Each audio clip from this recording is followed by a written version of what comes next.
Huge development in the Nancy Guthrie investigation.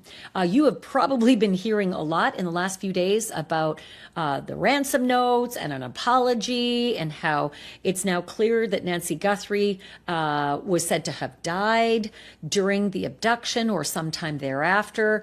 The big news today is that CBS is actually releasing what the ransom note actually said, word for word. And what's chilling is that it said Savannah. It was addressed to Savannah. For months, people have searched for one answer that never seemed to come. What really happened in the disappearance and death of Nancy Guthrie? Every few months, another detail seems to surface. A document, a witness, a statement from someone who claims to know more than they said before. Most of those leads fade away just as quickly as they appear. But one topic continues to attract attention whenever the case is discussed. It involves reports of alleged ransom notes and whether they point investigators toward a lead that was never fully understood. According to publicly discussed reports, investigators have examined numerous pieces of evidence over the years, but many details remain sealed, disputed, or have never been officially confirmed.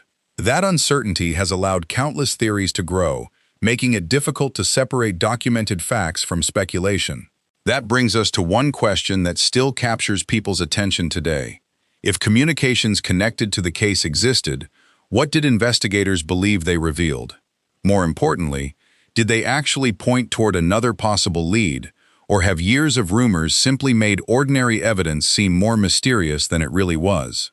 To understand why those questions remain, it helps to go back to the beginning. Nancy Guthrie's case quickly became one that drew intense public attention.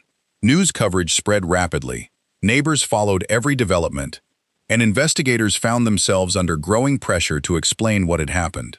Every statement released by law enforcement was examined closely. Every interview generated fresh discussion. People wanted certainty. Instead, they received a case filled with unanswered questions. Records show investigators worked through large amounts of physical evidence while interviewing numerous individuals connected to the timeline. As with many complicated investigations, some information was released publicly while other details remained confidential. That difference created space for rumors to spread, especially online. Years later, many of those rumors continue to circulate as though they were established facts. At first, that seemed straightforward. People often assume that if a story has been repeated enough times, someone must have verified it. But investigators have repeatedly cautioned that not every claim connected to a high-profile case is supported by evidence. That distinction matters. When discussions turn toward alleged ransom notes, there are often several completely different versions of the story being shared. Some accounts describe handwritten messages. Others mention typed communications. Some claim the notes identified specific people. Others insist they contained coded language that investigators never explained publicly. Records available to the public do not confirm many of those claims. Instead, what appears consistently throughout reporting is that investigators carefully evaluated every communication believed to have possible relevance, attempting to determine whether each one was authentic, connected to the case, or simply another distraction created after media attention intensified. That process takes time. Every document must be examined. Every fingerprint must be considered. Every handwriting comparison has to be evaluated against known samples. Even then, investigators sometimes reach only one conclusion. There is not enough evidence to prove where something originated. Witnesses familiar with complex investigations have often explained that high-profile cases attract people who insert themselves into the story. Some contact police claiming they witnessed something important. Others send letters, emails, or anonymous tips. A few genuinely believe they have useful information. Others appear motivated by publicity or personal reasons. Sorting through those communications becomes a major part of the investigation itself. Imagine detectives sitting inside an evidence room late into the evening. Stacks of folders cover a large conference table. Coffee cups have long since gone cold. Photographs are spread across one corner. Interview transcripts fill another. Somebody quietly reads through another document line by line, looking for one sentence that matches something already contained elsewhere in the file. Most of the time, nothing connects. Occasionally, One small detail deserves another look.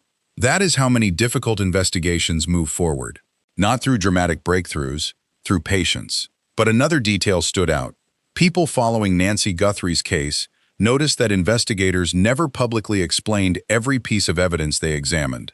That silence led some observers to believe authorities were protecting information that only the responsible person would know. Law enforcement agencies sometimes do exactly that. Holding back selected details can help investigators evaluate future statements. If someone unexpectedly reveals information that was never made public, detectives may ask how that person learned it. That approach has solved cases before.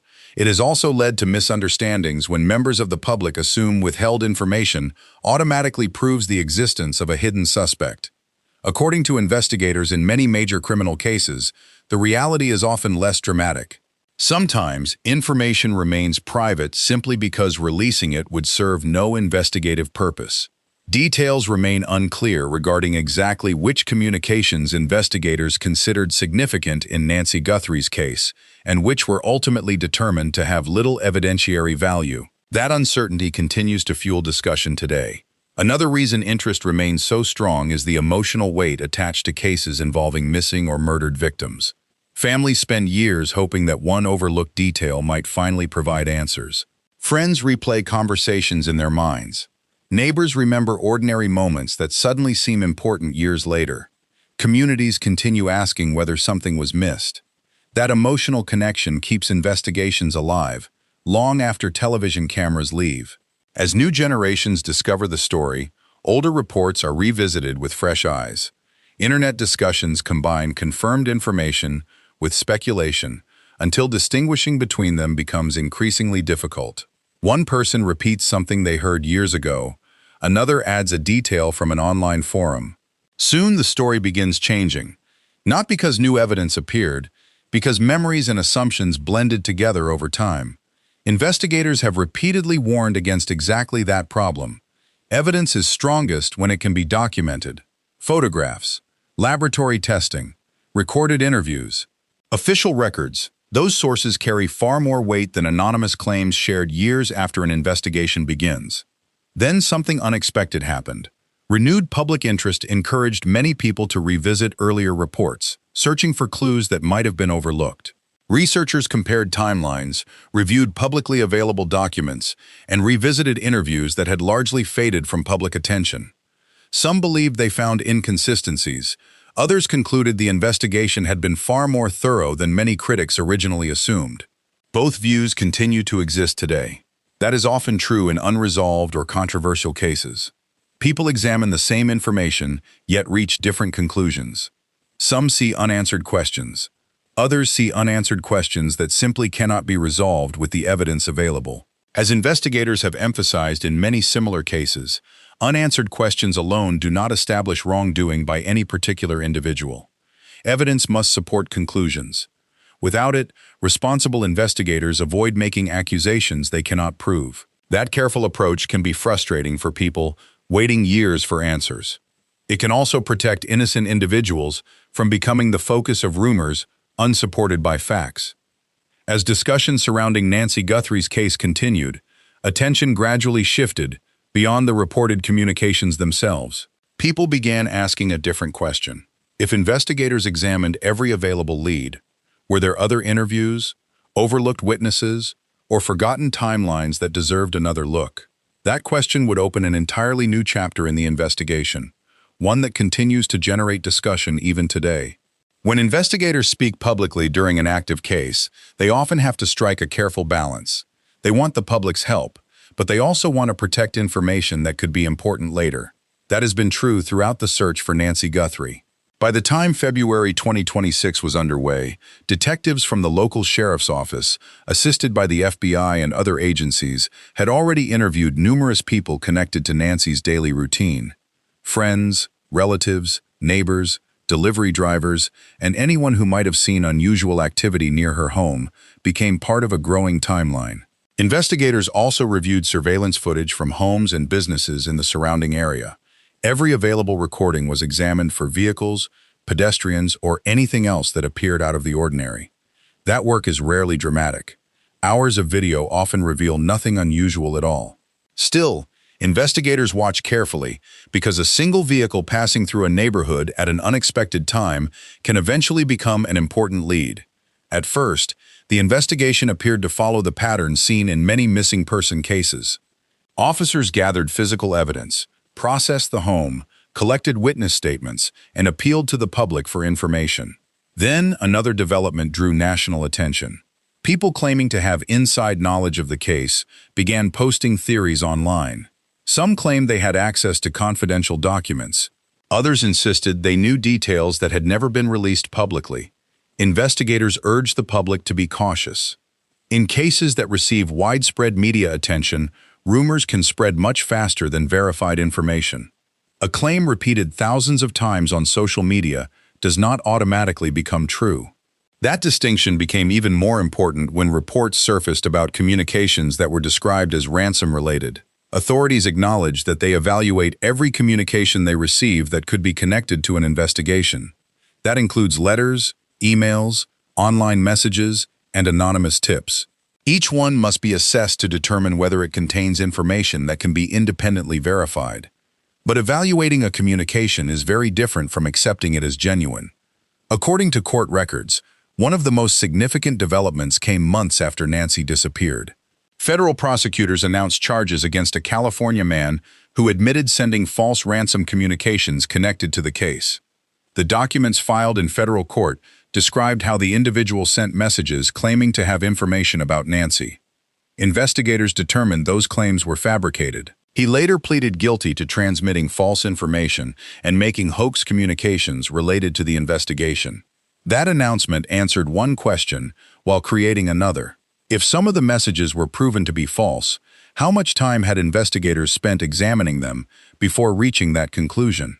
Former investigators have often explained that every credible-looking lead must be checked, even if it eventually turns out to be a dead end. Ignoring a communication too quickly could mean overlooking genuine evidence. Following it too long could consume valuable time and resources. There is no easy formula. Every decision depends on the facts available at that moment. That would have been the end of it. But the guilty plea also served as a reminder of another challenge facing investigators. High-profile cases sometimes attract people who attempt to insert themselves into the story for reasons that have nothing to do with solving the crime. Some seek attention, some hope to profit. Others appear motivated by personal issues that investigators may never fully understand. Regardless of the reason, false information can complicate an already difficult investigation. Meanwhile, the search for Nancy continued. Authorities continued asking the public to report anything unusual from the days surrounding her disappearance, even details that might have seemed insignificant at the time. A neighbor remembering an unfamiliar vehicle, a business owner recalling an unusual customer, someone discovering old security footage that had not previously been reviewed. Investigators know that memories fade with time, but occasionally a witness remembers something weeks or even months later that helps clarify a timeline. That is why law enforcement frequently repeats the same request. If you know something, report it, even if you are unsure whether it matters. As spring turned into summer, family members continued making public appeals. They expressed gratitude to everyone assisting in the search, while also asking people not to spread unverified rumors. For families living through a missing person investigation, every false report can bring another wave of emotional uncertainty. Each new rumor raises hope for a moment, before investigators determine it has no factual basis. That emotional toll is difficult to measure. Throughout the investigation, authorities have remained careful in their public statements. They have not announced that Nancy has been found. They have not confirmed her death. They have continued to describe the case as an active investigation and have encouraged anyone with credible information to contact law enforcement. That careful wording is important. It reflects what investigators know, not what they suspect, hope, or fear. As the case continues, many questions remain unanswered. Who was responsible for Nancy's disappearance? Was the crime planned in advance, or did events unfold unexpectedly? Did anyone in the surrounding neighborhood unknowingly witness a critical moment?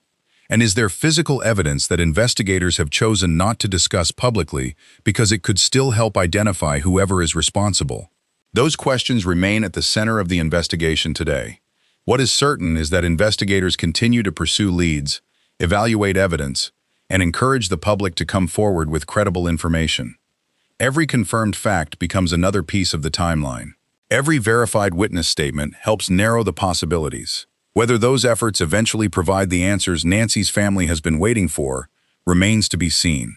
For now, the investigation continues, and authorities have made it clear that they are still seeking information that could move the case forward. As the investigation continues, one fact has remained unchanged. Nancy Guthrie has not been located, and authorities have not announced that the case has reached a conclusion.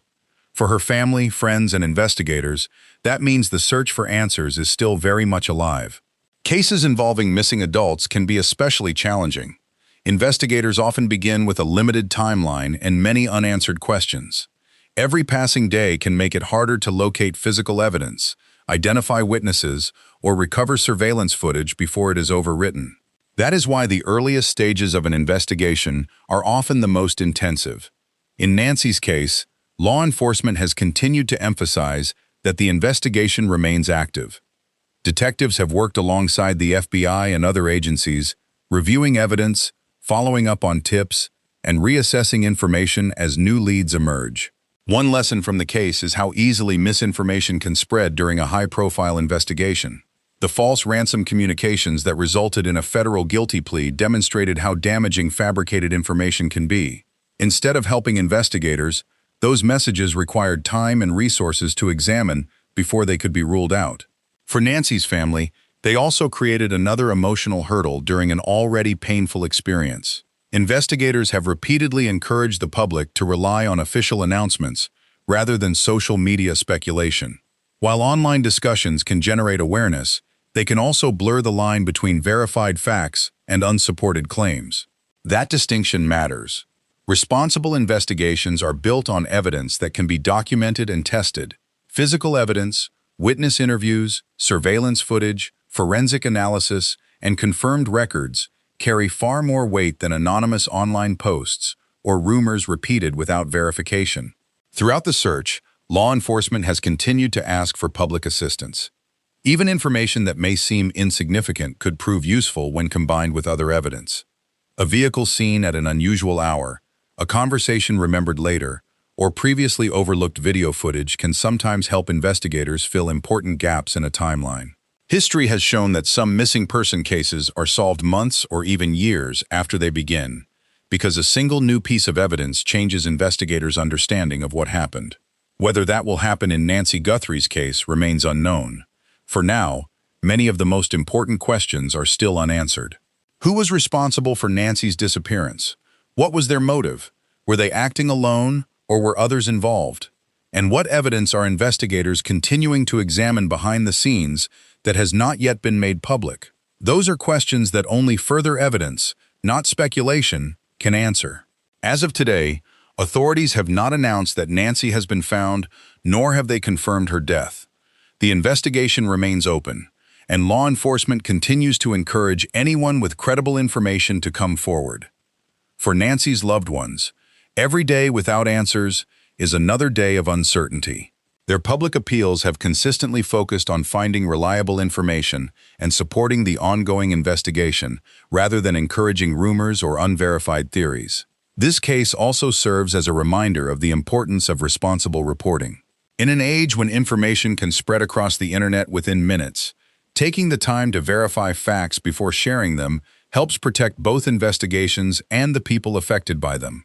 We'll continue to follow official developments as they occur and report confirmed information as it becomes available. If you found this factual update helpful and would like to stay informed about verified developments and ongoing investigations, consider subscribing to the channel.